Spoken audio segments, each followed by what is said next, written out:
कोई भी आंदोलन हो रहा है कॉकरोच जनता पार्टी का या किसी का भी, वो आंदोलन मैं सही तभी मानूंगा जब पहला मुद्दा हो एक कि हम बाबा साहब के दिए हुए वोट के अधिकार से सत्ता को बदलने की ताकत रखें। उसकी कोई बात नहीं करता तो मैं किसी मुद्दे को बड़ा नहीं मानता। पेपर बैलेट से चुनाव होने चाहिए। अभी तुलसी गाबार्ड है ना अमेरिका में, आप जाके देखो उन्होंने क्या रिपोर्ट पेश की है। उनको इस्तीफा देना पड़ रहा है किसी और वजह से, लेकिन उन्होंने ये कहा है कि उनकी रिपोर्ट में ये लिखा हुआ है कि अमेरिका भी ईवीएम के माध्यम से दूसरे देशों की सरकारों को अपनी मनमर्जी की सरकारों को लाने की कार्य करता रहा है, ऐसा उन्होंने इल्जाम लगाया है ईवीएम के माध्यम से। और इसीलिए ईवीएम को यूनाइटेड स्टेट्स ऑफ अमेरिका से खत्म करने की रिपोर्ट तुलसी गाबार्ड ने दी है। बताओ और क्या क्या सबूत चाहिए आपको? तमाम जगह से ऐसी वीडियो आ रही हैं कि लोग ऐलान कर रहे हैं कि हम अब बड़े की कुर्बानी नहीं करेंगे, क्योंकि ईद भी है कि ऐसे फतवे जारी हो रहे हैं, तो क्या वो गलत कर रहे हैं वो इस काम? ये मोदी जी जैसी बात हो गई ना ये भी, कि लोग सोना ना खरीदें। लोगों के पास पैसे नहीं है खरीदने के, और मोदी जी कह रहे हैं कि सोना ना खरीदें। पैसे ही कहाँ हैं खरीदने के? 80 करोड़ लोग तो बेचारे उसी तरीके से जो आरएसएस और बीजेपी के लोग हैं, जो बड़े का जितना भी मीट है हर प्रकार के बड़े का, वो तो एक्सपोर्ट कर रहा है। नहीं सब गाय को लेकर हमेशा विवाद रहता है। मैं कह रहा हूँ ये तो सब ये बड़ी पहल कर रहे हैं तो आप अवेलेबल, अरे बड़े का मीट अवेलेबल कहाँ है? सब तो मोदी जी ने एक्सपोर्ट करा दिया विदेशों में। इंडिया सबसे बड़ा एक्सपोर्टर है बीफ का, है कि नहीं है? बचा ही कहाँ है जो कोई करेगा? 10-5 लोगों से ऐसी बातें करा देंगे, है ही नहीं, करेंगे कहाँ से कुर्बानी? कहाँ है? तो ये सब बातों में मत पड़ो आप। बुनियादी मुद्दा ये है कि देश के जितने भी कॉकरोच हैं वो यूनाइट हो, ईवीएम के खिलाफ आवाज उठाएं। बाकी सब बेकार की बातें हैं। देखिए, एक नेपाल जैसी स्थिति ना आए, बांग्लादेश जैसी स्थिति ना आए, श्रीलंका जैसी स्थिति ना आए। दूसरे देशों में जो इस प्रकार की स्थिति आ रही है ना, जब लोग सत्ता पक्ष से नफरत करने लगते हैं, नफरत मतलब दिल की गहराइयों से, बस नहीं चल रहा क्या करें आरएसएस और बीजेपी का, और साथ के साथ विपक्ष से नाराज हो जाते हैं। विपक्ष से हमारा सारा देश नाराज है। फर्क सिर्फ इतना है, आरएसएस बीजेपी से पूरा देश नफरत करता है, विपक्ष से बहुत ज्यादा नाराज है, क्योंकि विपक्ष जो है इनको हटाने में कामयाब नहीं हो रहा। बाबा साहब डॉक्टर भीमराव अंबेडकर ने जो एक वोट का अधिकार देके ये ताकत दी थी सबको कि अगर सत्ता पक्ष में बैठे लोग बेईमान हो जाएं, देश को लूटने लगें, तो वोट के माध्यम से कान पकड़ के उस सरकार को हटा के किसी दूसरी सरकार को लाओ। ये अधिकार ईवीएम के माध्यम से छीन लिया है। कोई भी आंदोलन हो रहा है कॉकरोच जनता पार्टी का या किसी का भी, वो आंदोलन मैं सही तभी मानूंगा जब पहला मुद्दा हो एक कि हम बाबा साहब के दिए हुए वोट के अधिकार से सत्ता को बदलने की ताकत रखें। उसकी कोई बात नहीं करता तो मैं किसी मुद्दे को बड़ा नहीं मानता। जनता पार्टी का भी आप आलोचना कर रहे, विरोध कर रहे हैं। हर वो व्यक्ति जो सबसे पहले सबसे बड़े मुद्दे को, एक वोट के अधिकार को, बाबा साहब की सबसे बड़े जो दवाई है देश के लिए, सरकारें बदलने की, सरकारों को डरा के रखने की जनता के द्वारा, वो उसको निष्पक्ष चुनाव कराने के लिए जो सबसे पहले कार्य नहीं करता, मैं उसे समझदार नहीं मानता, मैं उसे ऐसा व्यक्ति नहीं मानता। इससे क्या होगा? इस आंदोलन से होगा क्या? जनता तो पहले ही नफरत कर रही है ना, इसीलिए तो इतने लोग एकदम से इस कॉकरोच जनता पार्टी के मेंबर बनने लगे। क्यों? क्योंकि ये नफरत है उनकी। एक सुराग मिलता है, पूरी सुनामी आ जाती है। मगर इस सुनामी को जनता की, हमें कोई देश में एनार्की थोड़ी करानी है, बांग्लादेश की तरह, नेपाल की तरह, दूसरी जगहों की तरह। हमें उसको चैनलाइज करके ईवीएम को हटाना है, पेपर बैलेट को लाना है। पेपर बैलेट से सरकारें बदलने की ताकत, बाबा साहब की दी हुई सरकारें बदलने की ताकत वापिस आ जाएगी। जिस सरकार से जनता नाराज होगी, नफरत करने की वो टाइम नहीं आएगा, नफरत करने की जरूरत ही नहीं पड़ेगी। सरकार का कान पकड़ेगी, हटा देगी, दूसरे को लाएगी, दूसरा वाला डरेगा कि भाई हमें भी कान पकड़ के हटा देंगे। ये निष्पक्ष चुनाव कराना इस देश का सबसे बड़ा, हर प्रॉब्लम का, करप्शन का, बेईमानी का, रिजर्वेशन के खिलाफ जो साजिश हो रही है, सब जो SC/ST के सब प्लान में चोरी हो रही है, सब प्रकार की करप्शन खत्म करने का सबसे अच्छा रास्ता है इलेक्टोरल रिफॉर्म्स। उसमें सबसे महत्वपूर्ण बात यह है कि पेपर बैलेट से चुनाव होने चाहिए। अभी तुलसी गाबार्ड है ना अमेरिका में, आप जाके देखो उन्होंने क्या रिपोर्ट पेश की है। उनको इस्तीफा देना पड़ रहा है किसी और वजह से, लेकिन उन्होंने ये कहा है कि उनकी रिपोर्ट में ये लिखा हुआ है कि अमेरिका भी ईवीएम के माध्यम से दूसरे देशों की सरकारों को अपनी मनमर्जी की सरकारों को लाने की कार्य करता रहा है, ऐसा उन्होंने इल्जाम लगाया है। ईवीएम के माध्यम से, और इसीलिए ईवीएम को यूनाइटेड स्टेट्स ऑफ अमेरिका से खत्म करने की रिपोर्ट तुलसी गबार्ड ने दी है। बताओ और क्या क्या सबूत चाहिए आपको? सर आप ईवीएम की बात कर रहे हैं, लेकिन जो मुहिम ये छेड़ी गई है कांग्रेस जनता पार्टी की तरफ से, 2 करोड़ लोग एक प्लेटफॉर्म पे आ जाते हैं, लेकिन जिसने मुहिम छेड़ी है उसे मारने की धमकी दी जा रही है। 5 करोड़। कहा जा रहा है 5 करोड़ आए थे। बीजेपी में शामिल हो जाओ, नहीं तो बुरा हाल। 5 करोड़ आए थे। मैं कह रहा हूँ ना, ये तो जनता की नफरत है। आप बना दो कोई ऐसा एक मौका ढूंढो जब जनता बहुत ज्यादा नफरत कर रही हो, कुछ आप कर दो। लेकिन इसमें कोई बुराई नहीं है। कॉकरोच जनता पार्टी को हम डिफेंड करेंगे, हम डिफेंड करेंगे, मैं डिफेंड करूंगा। मैं यहाँ ओपनली बोल रहा हूँ, उसके हर एक कार्यकर्ता को मैं डिफेंड करूंगा, मेरी जिम्मेदारी है। हाथ नहीं लगाने देंगे आरएसएस और बीजेपी वालों को। धमकी देने की तो बात छोड़ दो, लेकिन वो देश के हित में कार्य करने की बात समझें। सबसे पहला मुद्दा ईवीएम हटा के पेपर मुद्दा छेड़ा है, कहा जा रहा है सबसे कि पहला बंद की जाएगी, उसके बाद बैलेट पेपर, यस, सबसे पहला मुद्दा ये है सही रास्ता। पेपर बैलेट से चुनाव होंगे, बाकी सब बात की बात है। तब ताकत आ जाएगी जनता के हाथ में, किसी का भी कान पकड़ के प्रधानमंत्री के पद से। जनता पार्टी का मुद्दा ये भी है, कोई भी जज मतलब पद नहीं मिलेगा रिटायरमेंट के बाद। उनका सबसे बड़ा मुद्दा ये भी है सर, कोई राज्यसभा नहीं जाएगा, कोई सरकारी सुविधा नहीं मिलेगी। ये सब होगा कैसे?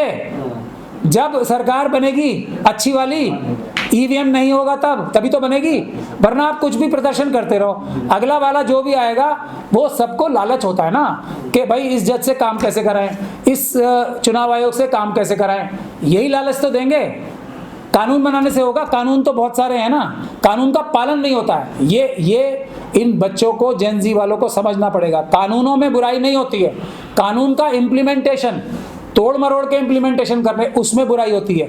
बेईमानी मन में होती है, कोई कानून में बेईमानी नहीं होती है। बेईमानी जब उस पर अमल किया जाता है तब होती है। कौन सी सरकार ये कहती है कि हम रिटायरमेंट के बाद बनाएंगे? ये तो हर पार्टी ने बोला है ना रिटायरमेंट के बाद। कौन सी? भारतीय जनता पार्टी से लेके कोई और दूसरी पार्टी बता दो मुझे पूरे देश में जिसने ये इस बात का विरोध नहीं किया। लेकिन जैसे ही पद पे बैठता है कोई, वो इसी काम को शुरू कर देता है। जो जन सैलाब सोशल मीडिया पे नजर आया है, उसके बाद उनके अकाउंट भी बंद किए जा रहे हैं, क्या वो धरातल पर नजर आएगा? असली लड़ाई ये ट्विटर पे नहीं होनी है। असली लड़ाई, मैं आज से नहीं बोल रहा हूँ, असली लड़ाई होनी है सड़कों पे होनी है। जैसे हमने नहीं, नेपाल में जो हुआ उसको रोकने के लिए ही हम ईवीएम की लड़ाई लड़ रहे हैं। पेपर बैलेट से चुनाव होगा तो नेपाल की जरूरत ही नहीं पड़ेगी। नेपाल जैसी स्थिति की, श्रीलंका जैसी स्थिति की, बांग्लादेश जैसी स्थिति की जरूरत ही नहीं पड़ेगी। यही हमारी लड़ाई है। पेपर बैलेट जैसे ही आएगा बीजेपी और आरएसएस। लेकिन ये जो जनता का आक्रोश अगर सड़कों पर उतर जाएगी तो अराजकता फैल जाएगी। इसलिए तो हम कह रहे हैं ये पॉइंटेड, बहुत ही ज्यादा सटीक डायरेक्शन में आंदोलन होना चाहिए पेपर बैलेट के लिए। और आरएसएस और बीजेपी को फिर अगर ईमानदार लोग आ जाएंगे किसी भी सरकार में, देखिए विपक्ष तो बिल्कुल, तो आप इसको आंदोलन मानते हैं सर? ये आंदोलन जनता का, आप मुझे क्या ईवीएम का नेता मानते हो? मैं खुद नहीं मानता अपने आप को, जनता ने मुझे बोला था ईवीएम का। ये भी जनता की आवाज है, इसमें किसी को चेहरा बना दो उससे कोई फर्क नहीं पड़ रहा, और चेहरा नहीं होना चाहिए। जो व्यक्ति, इसमें 2-3 चीजें हैं जो बहुत महत्वपूर्ण है। जो व्यक्ति मौत से डरता है, जो व्यक्ति जेल से डरता है, जो व्यक्ति रेड से डरता है, वो इसमें लीडर नहीं बनना चाहिए। किसी भी ऐसी नई पार्टी में ऐसा व्यक्ति तो दूर से दूर तक नेता नहीं बनना चाहिए जो मौत से डरता हो। सबसे पहला काम यही है, मैं अभी मरने को तैयार हूं, अभी मुझे गोली मार दो मैं, लेकिन अपने इस ये सब चुनाव लड़ेगी क्या कांग्रेस पार्टी? चुनाव तो देखो विपक्ष खत्म होगा ही। विपक्ष के पास, मैं कब से वार्न कर रहा हूं, विपक्ष खत्म होगा ही। और उसकी एक ही वजह है, क्योंकि वो अपने स्लीपर सेल्स के चक्कर में या जिसके भी चक्कर में सरेंडर कर चुके हैं। जैसे मोदी जी ने सरेंडर किया ट्रंप के सामने, विपक्ष ने सरेंडर किया मोदी जी के सामने। तो विपक्ष तो मोदी जी से भी बड़ी कायर है ना। राहुल गांधी कह रहे हैं हम ही हराएंगे और कोई हरा ही नहीं सकता। सवाल ही नहीं पैदा होता, मैं खुल के बोल रहा हूँ बहुत दुखी मन से, सवाल ही नहीं पैदा होता। राहुल गांधी बीजेपी को नहीं हरा पाएंगे? वो बीजेपी वाले बता तो रहे 99 चुनाव हारे हैं राहुल गांधी, ये बीजेपी वाले ही बता रहे, मना कर दो नहीं आ रहे हैं तो। 99 चुनाव आ रहे हैं इनके नेतृत्व में। कब? जबकि सबसे ज्यादा मेहनत की है राहुल गांधी ने। उनको समझ में ही नहीं आ रहा ना, हम कब से वार्न कर रहे हैं उन्हें कि ये होगा। आज कांग्रेस जनता पार्टी है, कोई नई पार्टी तो बननी ही बननी है। तो आप क्यों नहीं घर वापसी कर लेते हैं सर? घर वापसी का मतलब दीजिए जाके। मैंने घर वापसी तो पुराने कांग्रेस, मैं घर वापसी कर चुका हूँ। कांग्रेसी जब मेरी इतनी सलाह तो मान नहीं रहे, वेणुगोपाल को अगर चीफ मिनिस्टर बना देते वहां का तो केरला का तो 100% अगली बार बीजेपी की सरकार बनती वहां पे। ये तो वहां के लोगों ने बचा लिया कांग्रेस को। कांग्रेस में जितने टॉप पद पे, अभी ये पवन खेड़ा साहब है ना, कौन है ये, अब उनके बारे में भी और मेरे बारे में भी आप बोलोगे कुछ, तो हैं कौन ये क्या बहादुर हैं? ये बुज़दिल लोग अपने आप को बहादुरी का नाटक कर रहे हैं और फिर 50,000 करोड़ की बात भूल जाए जो वो नेता है। अपनी एंटीसिपेटरी बेल लेके 50,000 करोड़ की जो जनता का लूटा गया पैसा था वो खत्म होगी ना इशू।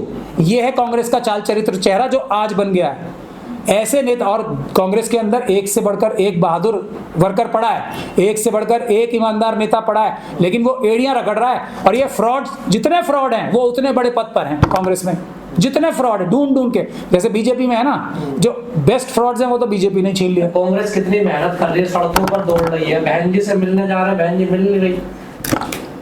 अब मत खुलवाओ, नेता बने ईवीएम के जरिए, जनता ने नेता बना दिया। सबसे बड़ी गद्दारी तो ये गद्दार ये लोग कर रहे हैं। आप चले गए वहाँ कांग्रेस पार्टी में, बेच दिया ईवीएम के आंदोलन को, किसी ने कहीं से टिकट ले लिया, किसी ने कहीं से ले लिया और पहुंच गए, और अब ईवीएम को ही भूल गए। हैं कौन ये? जब 22 प्रतिज्ञाएं की थी कितनी जल्दी डर गए थे, पूछो इनसे। मैं तो गवाह हूं ना सबका। मैंने बोला था कि मैं इस अरविंद केजरीवाल साहब को जेल भिजवाऊंगा, आप हौसला तो करो। नहीं नहीं नहीं नहीं नहीं यार, पार्टी के खिलाफ नहीं जाना चाहिए। मुझसे बोला है उन्होंने, बोले मेरे सामने आए ना।